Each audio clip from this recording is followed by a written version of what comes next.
வணக்க தேவ பிள்ளைகளே, பார்ட் 9. அதுக்கப்புறம் நான் சர்ஜரி முடிஞ்சு 3 டேஸ்க்கு அப்புறம் நான் வீட்டுக்கு வந்துட்டேன். அப்புறம் ரிலேட்டிவ்ஸ் எல்லாம் வந்து பார்த்துட்டு போனாங்க. அப்போ தான் வந்து எனக்கு நான் காலேஜ் படிக்கும்போது நான் ஆல்ரெடி சொல்லியிருப்பேன். ஒருத்தங்க ஆப்போசிட்டில் இருக்கிறவங்க 20,000 தரேன்னு சொல்லிட்டு என்னை ஏமாற்றிட்டேன்னு சொன்னால, அவங்களோட கிட்டத்தட்ட ஒரு 6 இயர்ஸாக நான் பேசவே கிடையாது. அவங்க என்னை பார்க்க வந்தாங்க, ஃப்ரூட்ஸு பசங்களை கூட்டிகிட்டு வந்து பார்த்தாங்க. ஸோ நம்ம வந்து அந்நியர் மாதிரி நடந்துக்கூடாதுல்ல. ஏன் வந்து இதுக்கு வந்து அப்படி கேட்க முடியாது. ஏன்னா நம்ம நம்மளோட சொந்தக்காரங்களோட பாவத்தை நம்ம மன்னிக்கலைன்னா ஏசப்பா நம்மளோட பாவத்தை மன்னிக்க மாட்டார். ஸோ அப்போ கூட எனக்கு வந்து இந்த பைபிள் வசனத்தை வச்சுலாம் நான் யோசிக்கலை.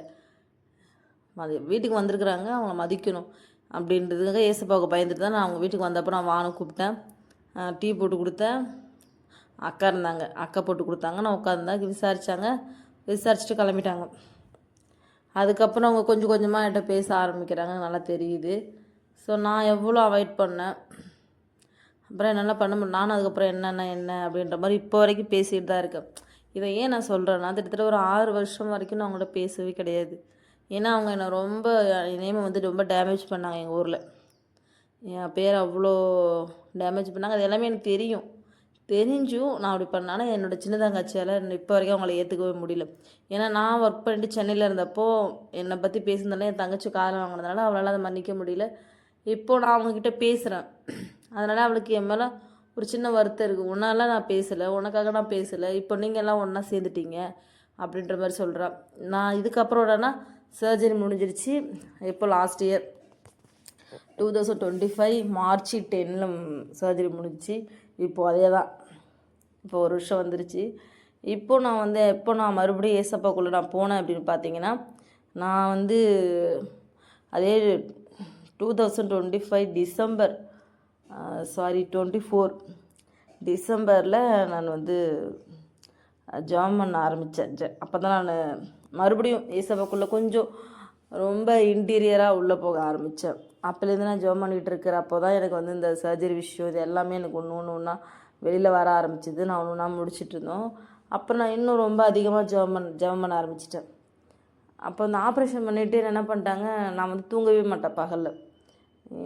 எனக்கு தெரியல, பகலில் தூங்கினேன்னா எனக்கு ரைட்டு தூக்கம் வராதுன்றது, ஆனால் பகலில் தூங்கவே மாட்டேன்.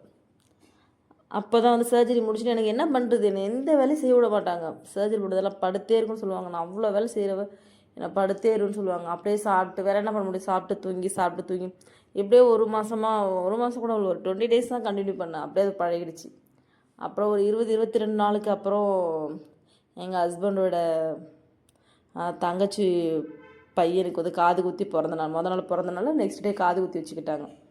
அப்போ நாங்கள் என்ன பண்ணுறது, சர்ஜரிக்கே நாங்கள் இங்கே தான் கடன் வாங்கி பண்ணோம். கரெக்டாக 22 days அந்த இது வருது. நாங்கள் 20th அப்போ தான் அவங்க ஃபோன் பண்ணி எப்படி இருக்க, நல்லா இருக்கீங்களா அப்படின்னு கூட விசாரிக்கல. அவங்க இது வரைக்கும் விசாரிக்கல. அது ஒரு பிரச்சனை போயிட்டு இருந்துச்சு, அவங்க சைடில் சம்திங் பிரச்சனை, என்னை கேட்கல. பட் இது அவங்க இன்ஃபார்ம் மட்டும் பண்ணிவிட்டு அப்படியே விசாரிச்சுட்டு வச்சுட்டாங்க. அவங்க அப்படி இருக்காங்கன்றதில் நம்மளால் அப்படி இருக்க முடியாது. ஏன்னா நம்ம கூட அக்கா தங்கச்சி கூட நம்ம பிறந்தோம். நம்மளை யார் பார்க்குறா, ஏசப்பா பார்க்குறா. இதே எங்கள் அக்காவுக்கும் என் தங்கச்சிக்கும் மாதிரி நடந்துச்சுன்னா நான் கம்முன்னு இருக்க முடியாதுல்ல. அவங்க என்ன எது செய்யலைனாலும் ஏசப்பாவுக்கு பயந்து செய்யணுமே சொல்லிட்டு அரை பவுனில் 3 கிராம்ஸ் வச்சோம். அப்படி தான் வந்துச்சு. நாங்கள் எடுத்தோம். அதுக்கே நாங்கள் லோனை அப்ளை பண்ணோம். பர்த்டே அன்னைக்கு தான் லோனே வருது. நாங்கள் சென்னைக்கு கிளம்பணும். சென்னையில் வச்சுருந்தாங்க ஃபங்க்ஷனு, சென்னையில் வச்சுருக்காங்க. நாங்கள் கிளம்பணும் இல்லை, எங்களுக்கு அன்றைக்கி தான் லோன் அமௌண்ட்டே வந்துச்சு. அதுக்கப்புறம் நான் அன்றைக்கே நாங்கள் லோன் எடுத்துகிட்டு பர்த்டே நைட் அவங்க செலிப்ரேட் பண்ணுறாங்க. நாங்கள் நைட்டு முடிஞ்சு அன்டைமில் போகிறோம். அதில் ஒரு 10 o'clock அங்கே ரீச் ஆகிட்டோம். அப்போ நான் வந்து சனா கிளினிக்னு எங்கள் லோக்கல்லே ஒரு கிளினிக்கில் வர ஜாயின் பண்ணியிருந்தேன். சர்ஜரி முடிஞ்சு ஒரு 15 days நான் ஜாயின் பண்ணிட்டேன். எனக்கு நான் ரொம்ப போர் அடிக்குது, அப்படியே டியூட்டி பார்த்துட்டு இருந்தால் ஒன்றும் தெரியாதுன்ற மாதிரி ஜாயின் பண்ணிவிட்டு அங்கே போயிட்டு அப்புறம் லீவு கேட்டுட்டு தான் அங்கே போனேன். அங்கே போயிட்டு நாங்கள் இதெல்லாம் பண்ணாங்க. அங்கே ஃபுல்லாக வைக்கிற கிரகம் தான். அந்த குழந்த பர்த்டே மட்டும் தான் நாங்கள் நைட்டு போய் கேக் வாங்கிட்டு போய் நைட்டு வெட்டிட்டு மறுநாள் திருத்தணியே ஏதோ சம்திங் புட்லூர்னு சொல்லி ஒரு அங்கே கூப்பிட்டு போனாங்க. அங்கே போயிட்டு தான் மொட்டை அடித்தாங்க. நாங்கள் 2 பேருமே சின்ன பிள்ளைங்க. எனக்கு அப்பா இல்லை, அவங்களுக்கு அம்மா இல்லை. மாமனார் கேரளாவில் இருந்தாங்க. நாங்கள் 2 பேர் தான் போகிறவங்களேருந்து வேறு பெருசாக ஒன்றும் வச்சுக்கிட்டு 2 பேர் மட்டும் போதும் அப்படின்னு சொல்லிட்டாங்க. ஆனால் நாங்கள் எதுவும் வைக்கல. மாலை வாங்குறது, ஃப்ரூட்ஸ்லேருந்து அவங்க சொல்ல நாங்கள் எல்லாமே வாங்கி கொடுத்து செஞ்சுட்டு தான் அப்புறம் வந்தோம். அப்புறம் காரில் தான் கூப்பிட்டு போயிட்டு திருத்தணி கூப்பிட்டு போனாங்க. திருத்தணி கூப்பிட்டு போயிட்டு அங்கெல்லாம் ரொம்ப ஏசப்பாவுக்கு பிடிக்காத காரியம் நிறையா நடந்துருச்சு. போயிட்டு வந்துட்டோம். நம்ம எதுவும் பண்ணலை, அவங்களாம் போயிட்டு வந்தாங்க. பட் கூட போனேன், இருந்தாலும் என்ன பண்ணுறது, அவாய்ட் பண்ண முடியாத சுச்சுவேஷன். போயிட்டு வந்தாச்சு. ரிட்டன் வீட்டுக்கு வந்துட்டோம். வீட்டிலேருந்து அங்கே ஒரு சின்ன சண்டை எனக்கும் எங்கள் ஹஸ்பண்டுக்கும். அதோட அப்படியே நாங்கள் கிளம்பி வந்துட்டோம். ஃபங்க்ஷன்லாம் முடிஞ்சிச்சு. வீட்டில் இருந்தோம். ஃபுல்லாக அந்த 2 days ட்ராவலில் வெறும் அவுட் சைட் ஃபுட்டு தான். வீட்டில் எந்த ஃபுட்டுமே இல்லை, ஃபுல்லாக அவுட் சைட் ஃபுட்டு தான். ட்ராவல் தான். திரும்ப நைட்டு கிளம்பி நாங்கள் இங்கே டியூட்டி இருக்கிறதுனால நாங்கள் ரிட்டன் அங்கே போயிட்டோம். போயிட்டு டியூட்டிக்கு போயிட்டு இது மாதிரி பண்ணிகிட்டு இருந்தோம். அப்போ தான் நான் ஏசப்பா மேலே இன்னும் ரொம்ப அளவுக்கு அதிகமாக தேட ஆரம்பித்தேன். இந்த சர்ஜரிக்கு முன்னாடி வர டிசம்பரில் நல்லா ஏசப்பாக்கு அப்போ தான் நான் குழந்தைக்காகவே நான் ப்ரேயர் பண்ணுறேன். அப்படி ப்ரேயர் பண்ணும்போது தான் எனக்கு இது எல்லாமே ஒன்று ஒன்றா நடந்துச்சு. அதுக்கப்புறம் நான் ரொம்ப சர்ஜரிக்கு அப்புறம் நான் ரொம்ப ப்ரேயரில் ரொம்ப அதிகமாக இறங்கிட்டேன். நமக்கு செய்யணுன்னா ஏசப்பா தான் அப்படின்னு. ஆனாலும் எனக்கு ஒரு சின்ன ஒரு கான்ஃபிடென்ட் இருந்துச்சு. சர்ஜரி முடிஞ்சு 3 months என்ன இருக்கும், குழந்தை இருக்குன்னு ரொம்ப 3 months எங்களுக்கு கேப் கொடுக்க சொன்னாங்க. அங்கே 3 months இருந்தோம். 3 months அப்புறம் மேடம் ஓகே சொன்னாங்க, இருந்தோம். ஆனால் இல்லை, சேம் அதே ப்ராப்ளம். மாதம் போச்சு, 1 மாதம் போச்சு, 2 மாதம் போச்சு, 3 மாதம் போச்சு, மாதம் போயிட்டே இருக்குது. எனக்கு ரொம்ப கஷ்டமாக இருக்குது. அவங்கள பார்த்துட்டு இருந்தோம். எங்களுக்கு ஃபுல்லாக கடன் அதிகமாகிடுச்சு. என்ன பண்ணுறது தெரியல. எங்கள் ஹஸ்பண்ட் என்ன பண்ணிட்டாங்க, கேரளா கிளம்பி வந்துட்டாங்க. எப்போனா நவம்பர் தீபாவளிக்கு முன்னாடியே கிளம்பிட்டாங்க. அப்போது தீபாவளிக்கு வந்தாங்க. 1 மாதத்துக்கு முன்னாடியே கிளம்பிட்டாங்க. தீபாவளிக்கு வந்தாங்க. ரொம்ப கஷ்டம். ஹஸ்பண்டை விட்டுட்டுலாம் இருக்கிறதுலாம் கொடுமை. அப்புறம் வந்தாங்க. வந்துட்டு 1 மாதம் என் கூட இருந்தாங்க. என்னை கூட்டிகிட்டு போகிறேன்னு சொல்லி ரெண்டெல்லாம் எல்லாமே பார்த்தாங்க. ஆனால் அது என்னாச்சு, சக்ஸஸ் ஆகலை. ரெண்ட்டுக்கு அட்வான்ஸ்லாம் கொடுத்துட்டு தான் வந்தாங்க. ஆனால் எதுவுமே செட் ஆகலை. அவங்க என்ன பண்ணிட்டாங்க, நாங்கள் அன்றைக்கி கிளம்புறோம். நாங்கள் ஹஸ்பண்ட் நாங்கள் 2 பேருமே ட்ரெஸ்லாம் எடுத்து வச்சுட்டோம், எல்லாம் பேக் பண்ணிவிட்டோம். ஆனால் பார்த்தா அப்புறம் அவங்க அப்பா கால் பண்ணுறாங்க, இந்த மாதிரி ஓனர் வீட்டிலேருந்து அமௌண்ட் வந்து கொடுத்துட்டாங்க, ரிட்டர்ன் பண்ணிட்டாங்க, ஒயிட் வாஷ் பண்ணலை, வேணான்னு சொல்லிட்டாங்க அப்படின்னு. ஏசப்பாவுக்கு சித்தாந்தம் தானே அனுப்ப முடியும், அனுப்பலை. சரி ஓகேன்னா அவங்க என்ன பண்ணிட்டாங்க, நான் போகிறேன். ஆனால் அதுக்கு முன்னாடியே எங்கள் வீட்டுக்காரர் 2 3 நாள் நீ கூட தான் வரேன், ஆனால் நான் எப்போதும் தனியாக ஊருக்கு போகிற மாதிரி ஒரு ஃபீல் இருக்குன்னு சொல்லிட்டு தான் இருந்தார். அதேமாதிரி தனியாக போயிட்டாங்க. தனியாக போயிட்டு ஒரு மாதம் கிட்ட வரைக்கும் இருந்தாங்க. நான் என்ன பண்ணிட்டேன், எனக்கு ரொம்ப கஷ்டமாயிடுச்சு.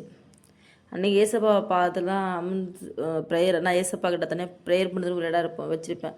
அங்கே போயிட்டு ரொம்ப ரொம்ப ரொம்ப ரொம்ப அழுதுட்டேன். பகலில் நைட்டில் ஒரு பாப்பாயை கூட வந்து படுத்துக்கிறான். ஸோ அதனால் எனக்கு ஒன்றும் தெரில. பட் பகல் ஃபுல்லாக இருக்கும்போது எனக்கு அவங்க நினப்பு ரொம்ப இருக்கும். அழுது அழுது அழுது எனக்கு குழந்தை இல்லைன்றது ஓகே தான்ப்பா, நான் இல்லைன்னா எனக்கு புரியுது. ஆனால் அதே சமயம் ஹஸ்பண்டை விட்டு எப்படிப்பா என்னால் இருக்க முடியும், எனக்கு குழந்தை இருக்கோ இல்லையோ, எங்கள் ஹஸ்பண்ட் கூட இருக்கணும்னு ஆசைப்படுறப்பா, என்னை தயவாக எங்கள் ஹஸ்பண்ட் கூட கூப்பிட்டு போய் விடுங்க, நான் அவர் கூட இருக்கணும்னு சொல்லிவிட்டு இன்றைக்கி நைட்டு நான் அழுந்து ப்ரேயர் பண்ணுறேன். நெக்ஸ்ட் டேவே வந்து சாயங்காலம் ஒருத்தவங்க வந்து என்ன சொல்கிறாங்க, இந்த மாதிரி ஒரு வீடு இருக்குது அப்படின்னு. கேரளாவிலே கொஞ்சம் சொந்தக்காரங்க எங்கள் ஊர்லேருந்து வேலைக்கு போனவங்க சொன்னாங்க, ஒரு அக்கா சொன்னாங்க. அந்த அக்கா சொல்லி மறுநாள் காலையிலே அவங்க வந்து இங்கே கேரளாவில் வீடு பார்த்தாங்க. வீடு பார்த்துட்டு ஓகே அனுப்புகிறாங்க. எனக்கு ஓகே சொல்லிட்டேன். நைட்டே அட்வான்ஸ் கொடுத்தாங்க. மறுநாள் காலையிலே நான் வந்துட்டேன். இது யாராலையும் எதிர்பார்க்க முடியாத ஒரு இது தான். ஆனால் அப்படியே ஏசப்பா நடத்தினார் சீரியஸாக. நான் அப்படியே இருந்திருந்தேன்னா என்ன பண்ணுறது, நான் அழுது ரொம்ப எனக்கு தெரியும் அது என்னால் தான் ஏசப்பா கொண்டு வந்தாங்கன்னு. ஆனால் அந்த வீடு எப்படி திரும்பங்க இருக்குது, எந்த ஒரு பிரச்சனையும் கிடையாது. ஒரு பெரிய ஹால், ஒரு கிச்சன், ஒரு பெட்ரூம். ஹால் சின்னது, பெட்ரூம் பெருசு, கிச்சன் பெருசு, அட்டாச்சு பாத்ரூமோட ஃபஸ்ட் ஃப்ளோரில் செகண்ட் வீடு, பால்கனி நீட்டாக இருக்கும். ஃபுல்லாக இயற்கை தான். கேரளா தெரியும் எங்களுக்கு. அந்த மாதிரி எந்த ஒரு டிஸ்டர்பன்ஸும் இல்லாமல். இங்கே தண்ணி வசதி தான் கொஞ்சம் பிரச்சனையாக இருந்துச்சு. தண்ணி வசதிக்கு என்ன பண்ணுவாங்கன்னா, இங்கே முனிசிபாலிட்டி தண்ணியை தான் அப்பப்போ ஏற்றிப்பாங்க, யூஸ் பண்ணிப்பாங்க போல். ஒரு 3 days 4 days வரும், அதுக்கப்புறம் பிடிச்சி வச்சுக்கணும். ஒரு 2-3 days வராது. இந்த மாதிரி தான் இருந்துச்சு ப்ராசஸ். 4 days நாங்கள் தண்ணி இல்லாமல் கஷ்டப்பட்டோம் போன ஒரு 1 weekல. அதுக்கும் ஏசப்பா என்ன பண்ணிட்டாரு, ஓனர் வச்சு மோட்ரு போட சொல்லி அவங்களே தான் போட்டாங்க, நாங்கள் யாரும் கேட்கல. அவங்களே மோட்ரு போட்டு இப்போ அதுக்கு பேமெண்ட் கலெக்ட் பண்ணுறாங்க. இருந்தாலும் தண்ணி இல்லாமல் நம்மளால் ஒன்றும் பண்ண முடியாது. ஆனாலும் அந்த ஏசப்பா அதுக்கும் என்னை கொண்டு வந்த இடத்துல ஒரு தடையும் இல்லாமல் இப்போ ஏசப்பா எனக்கு அதையும் கொண்டு வந்து வச்சுட்டாரு. இங்கே நான் சேஃபாக இருக்கேன். இன்னும் என்னென்னா, ஊருக்கு நான் ஜெபித்ததை விட இங்கே ஜெபம் வந்து இன்னும் கொஞ்சம் அதிகமாச்சு. ஏசப்பா கூட டைம் ஸ்பெண்ட் பண்ணுறது இன்னும் அதிகமாச்சு. நிறையா லேர்ன் பண்ண கற்றுக்கிட்டேன். பைபிள் படிப்பேன், அவ்வளோதான். பட் அது தியானம் பண்ண தெரியாது. அது மூலியமாக நான் பண்ண பேசுறது எனக்கு புரியாது. ஸோ அது எல்லாமே கற்றுக்கிட்டேன். அந்த 40 டேஸ் ப்ரேயர்ஸ் சொல்ல மறந்துட்டேன். அந்த 40 நாள் ஃபாஸ்டிங் ஃபஸ்ட் டைம் போட்டிருந்தேன். அப்படிலாம் போட்டு தான் நான் வந்து இங்கே வந்தேன். அந்த 40 டேஸ் ப்ரேயரை இங்கேயும் வந்து கண்டினியூ பண்ணேன். அந்த 40 நாள் அந்த ப்ரேயரில் தான் நான் நிறைய கற்றுக்கிட்டேன். ஏசப்பா கூட இன்னும் எப்படி உள்ளே போகணுன்றதெல்லாம். பட் இருந்தாலும் இன்னும் நான் இன்னும் நெருங்கணும்னு ஆசைப்பட்றேன்.